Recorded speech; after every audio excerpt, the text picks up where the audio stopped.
Hi, I'm Larissa Bolhetsky from the Pulse USA Morristown. Today we're with Melissa Allman and Luna, and today we're going to be asking a few questions and learning a little bit about the Seeing Eye. Can you share a little bit about the mission and the history of the Seeing Eye? Yeah, the Seeing Eye was founded in 1929 by Dorothy Harrison Eustace and Morris Frank. Essentially, Dorothy was training German police dogs in fortunate fields in Vevey, Switzerland. And she was asked to write an article for the Saturday Evening Post in 1927 about the work she was doing. But she didn't want to give away the secret sauce, so she wrote about this cool program she learned about, which was training guide dogs for German war-blinded veterans from World War I. And she was just very impressed with this program, and they were training German shepherds. So she decided to write about that instead. But little did she know, in doing that, she got letters from blind people all over the world asking if they would train one of these dogs for them. But she got a letter that was different than all the others, and that was from Morris Frank, a young insurance salesman in Nashville, Tennessee.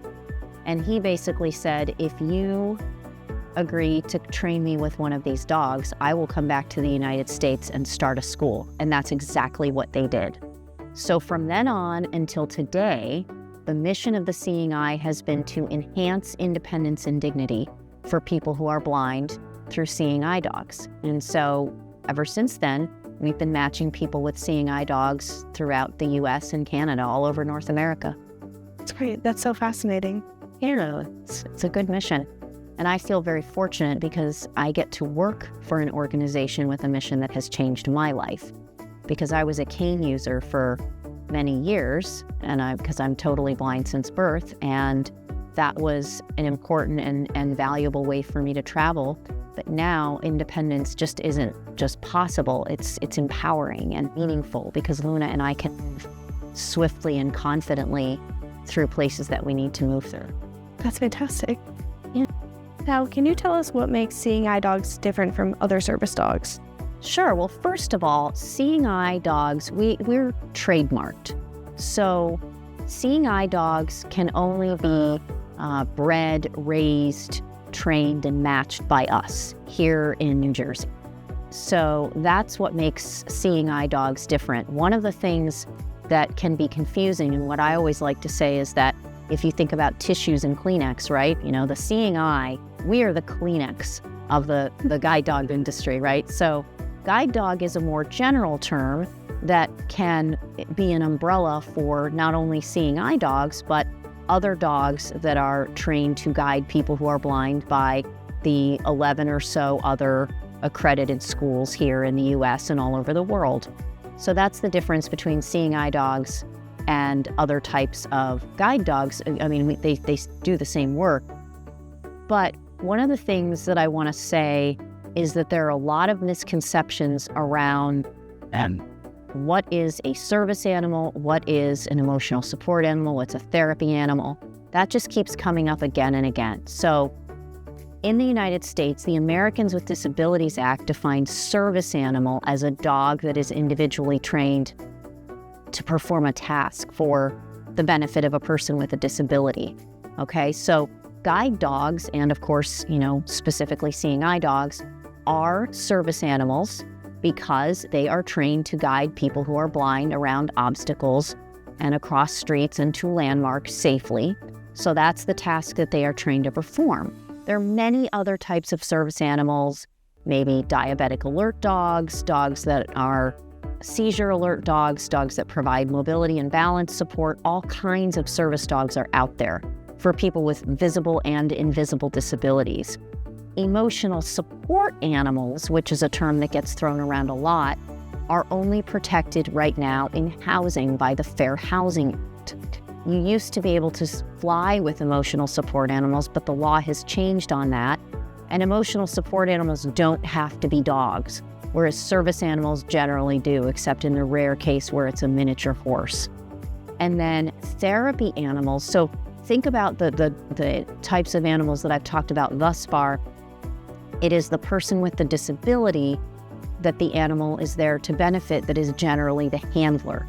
But therapy animals are generally allowed in settings like hospitals, maybe certain assisted living communities and other treatment facilities to benefit and provide comfort and some level of treatment support for the patients that are there. And the handler is generally not the person with a disability. I mean, maybe if they do have a disability, the dog isn't there to benefit them. It's there to benefit the people that they serve in these spaces. There's often a certification that has to be obtained in order for a dog or another type of animal to be a therapy animal. And they're not covered, they're not allowed in public places. The ADA just protects service animals. These dogs are specifically certified and allowed to be in these specific settings. So that's a common misunderstanding. I would also say that training a guide dog is not easy for a number of reasons, because they have to learn how to problem solve. They have to learn how to guide us around things. They have to learn how to think wider and taller than they are to get us through narrow spaces and to deal with overhead obstacles that may be at our head level, but the dog doesn't, that dog has to look up in order to see that. And these dogs also have to be trained to intelligently disobey a command.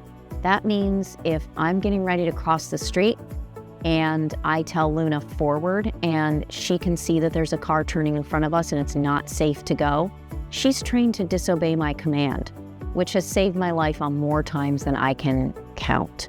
So these are the ways that guide dogs are special and different. And of course, I already talked to you about how seeing eye dogs are unique. Wow. So what are some programs available for the public to visit the Seeing Eye, either here at your campus in Morris Township or in downtown Morristown? Yeah, we have a number of great programs. Our campus itself is not just generally open to the public, but some of the opportunities that we have available are our public visit program here on campus that we have twice a month on Thursdays and then once a month on Saturdays from 10 to 12. And that is an opportunity to come to our campus here, learn a little bit about what we do, see some parts of the main house here, and also to hear from a graduate speaker about what their experience is like as a person who's blind working with a seeing eye dog. We have all sorts of people who come to these programs. We have people who are kids, people who are high school students, and we have seniors. It just really runs the gamut. And then another program that we have where you can come to our Morristown building and start from there is our Walk and Learn. And we have those about 4 times a year. We advertise them, and we do charge a small fee for that so we can make that program possible. But essentially, you start at the Downtown Training Center on 14 Maple Avenue. You hear a little bit about that space, and then you do a walk over to the statue of Morris and Buddy, and along the way, you get to watch a seeing eye graduate work their dog and traverse that route so that you can understand a little bit more how it works. And then there's a retired trainer that is present and gets to explain about how the team is working, explain to the public who's attending the tour about the decisions the dog is making to guide the person in a certain way around obstacles and how the dogs work without the graduate having to describe everything, because sometimes the trainer has that really unique perspective that's valuable. So, and then we kind of close with questions at the statue, and then everyone goes on their way. And it's been very well received. Oh, that's great. Can you tell me some of the common misconceptions about service dogs, specifically seeing eye dogs? Absolutely. So one of the most common misconceptions, and I think it's important to be discussed, is that the dog does everything. That you just hold onto the harness and say, I want to go to the coffee shop, and the dog just kind of teleports you there. That is not what happens. There is a constant communication between the handler and the dog through that harness handle. I hold onto the handle, and Luna knows what to expect from me, and I know what I should expect from her. I'm responsible for giving the directional commands and cues like right, left, forward, what have you. And her job is to respond to those commands by, to the best of her ability, following them and then navigating around obstacles that are in our path as she does that. So that's how this relationship works. Dogs really do learn to kind of pattern, right? So there are places I go in Morristown that Luna kind of knows we might be going here. So she looks over there and she's like, oh, do you want to go here? And sometimes I tell her that I do. And sometimes I just say not today and good girl, hop up, keep moving. And it just depends. But it is always a conversation between the dog and the handler. And it's not perfect. One of the things that I think is really challenging, especially living here in Morristown, where you see, where the public sees people training with dogs all the time, is that if they see something that isn't perfect, maybe your dog is distracted, maybe you're confused, so you're stopped trying to figure out what you're doing and your dog's like looking up at you like, what do you want me to do? Sometimes people say, oh, is your dog still training? Or, oh, what's going on with your dog? And what you have to remember is that these dogs are sentient beings just like we are. They have good days, they have bad days, mostly good days, but they are not robots. They just aren't. And it's like any other relationship. It's a work in progress, it's an investment, and I think it's very worth it. But that's how this works. And I would say that those are some of the biggest misconceptions. Yeah, thank you. So what should people do if they see a seeing eye dog walking? Is there proper etiquette for the public? There absolutely is. So first of all, the first rule of thumb is never engage with the dog. That doesn't just mean not petting or talking to the dog. That also means seeking out deliberate, prolonged eye contact, because these dogs are social beings. You know, they will kind of flirt. If you want to talk to the handler for some reason, because either you just want to say hi or you have some sort of a question, always engage with the handler. You know, they may or may not have time to stop and talk to you, but that's where you always want to go. If you have a dog, please do not encourage and do what you can to prevent your dog from interacting with or engaging with a seeing eye dog. One helpful thing that you can do if you have a pet dog, and I love these people, I want to go up and hug them, but it would be really distracting for all the dogs, is when they say, I have 2 dogs on your left, I have 2 dogs on your right. These are helpful pieces of information that I can then use in case my dog gets distracted, or so that I'm aware of what's happening. So those are the things that I would say that people can do. And if you go to our website, there's lots of useful information on this. People can go to seeingeye.org/advocacy, and there we have our etiquette tips page, and we also have our Guide Dog at Work campaign that you can also access from going to guidedogatwork.org with @ spelled out like the word. And that is a great educational campaign that is helpful regarding pet dog owners. So that's what I would say about it. Fantastic. Well, it's great to know. Now, what are the legal rights of individuals with seeing eye dogs under the Americans with Disabilities Act? So the Americans with Disabilities Act does not allow businesses or other entities to require that people show IDs to prove that their dog is a service animal. There's a common misconception that IDs are the answer, but anybody can get an ID online. So the other thing to remember is that allergies or fear of animals or religious objections are not a good reason, a legal reason for denying access to someone. Now, I will say that churches, synagogues, and other specifically religious institutions are not covered by the ADA, so that's an example of an exception, but generally allergies, fear of dogs, and religious exemptions are definitely not a reason to deny someone with a service animal. Another thing that's a very common issue that comes up is the notion that service animals must be wearing vests. They do not have to wear vests. I feel like I need to repeat this 30 times. Seeing eye dogs and other guide dogs wear harnesses, which is the equipment they need to be able to do their work. There are some service animals that don't need any special equipment to be able to do their work. The way you find out if something is a service animal is you can ask 2 questions. Is this a service animal, and what task does it perform? Those are the only 2 questions that are allowed. Another thing that comes up, and this is also fairly common, is that it's illegal to segregate or isolate people because they have a service animal. So requiring that somebody sit outside at a restaurant because they're accompanied by a service animal and maybe they don't want to sit outside and there's plenty of inside seating, that's not legal. Making someone stay on a pet floor in a hotel when they otherwise would not have chosen to do so and there are other rooms available and they don't want to, because that's not legal to do that just because they have a service animal. Charging deposits or fees because someone has a service animal is not legal. So for example, this might come up in a rental car situation. If there's just a couple of dog hairs on the floor and the car has been maintained appropriately, no deposit should be charged. Same thing with hotels. Same thing with rideshare vehicles. If the dog has not caused any damage to the vehicle, and just like other situations where you can charge for damages, that's one thing. But cleaning fees are illegal in that circumstance, and rideshare drivers should not be doing that. So that's what I would say in general about our rights under the Americans with Disabilities Act and our responsibilities. That's great. Interesting. Have there been any recent challenges or successes in advocating for accessibility laws for seeing eye dog handlers?